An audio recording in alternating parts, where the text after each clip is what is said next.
نمت امبارح، صحيت لقيت صورة زيزو وسيف زاهر منتشرة. قلت ده لقاء قديم أول ما اتنقل للأهلي ولا حاجة. للأسف طلع لقاء جديد. خلصنا من موضوع الغمزة عشان نلهي الزمالك ونلهي الجمهور ونتكلم في مشاكل، لأننا مش واكل نجيب زيزو في الوقت اللي كل القنوات بتستضيف لعيبة الزمالك عشان تحتفل بالدوري. نجيب زيزو علشان نقول له ايه فوائد المركز الثالث، وايه طرق تعريف لعيبة الاهلي على اللعيبة بتاعت الكونفدرالية اللي انت متعود عليها، واي حاجة نضايق بيها جمهور الزمالك ونلهيهم عن الاحتفال بالدوري اللي جه الطيارة من كتر ما احنا محروقين.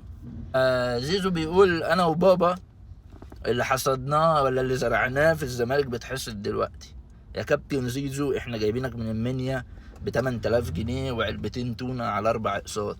انت زرعت ايه؟ انت تقول اللي الزمالك عمله معايا هو اللي خلاني قاعد قدامك دلوقتي، هو اللي خلاني باخد اعلى راتب في النادي الاهلي ومخلي لعيبه الاهلي يولعوا في بعض ويولعوا في اوضه اللبس، وهديت مبادئ وقيم الاهلي بفضل الزمالك.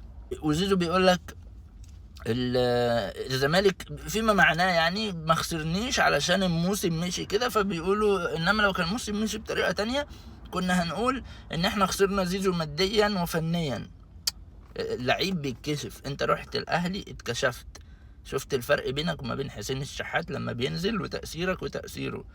لما مشيت من عندنا وجبنا بزيرة اتكشفت، عرفنا ان احنا كنا عاملين من الفسيخ شربات، عمالين ننفخ لحد ما لبسناك للاهلي فرقعت في وشهم.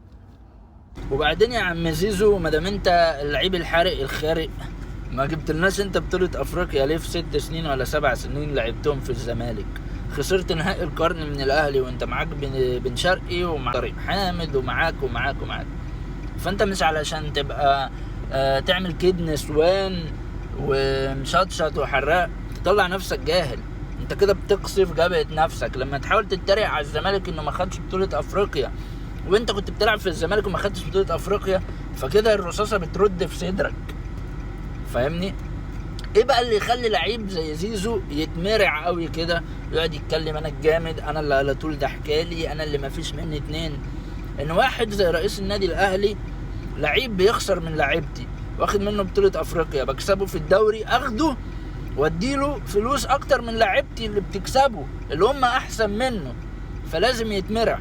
الصح ان انا اقول له تعال انا هدخلك منظومة بتكسب بطولات فاديك اقل ما كنت بتاخد في الزمالك، مش اقويه على ناديه واجيبه على الشحات وعلى رامي ربيعة وعلى اللعيبة اللي شايليني وبتاخد مني بطولات، وكل ما يقابلوه يديله على عينه واديله ضعفهم. ما لازم اوضه اللبس تبوظ ولازم اللعيبة تمشي، وزي ما قلت لكم هي بالونة لبسناها لهم وفرقعت في وشهم.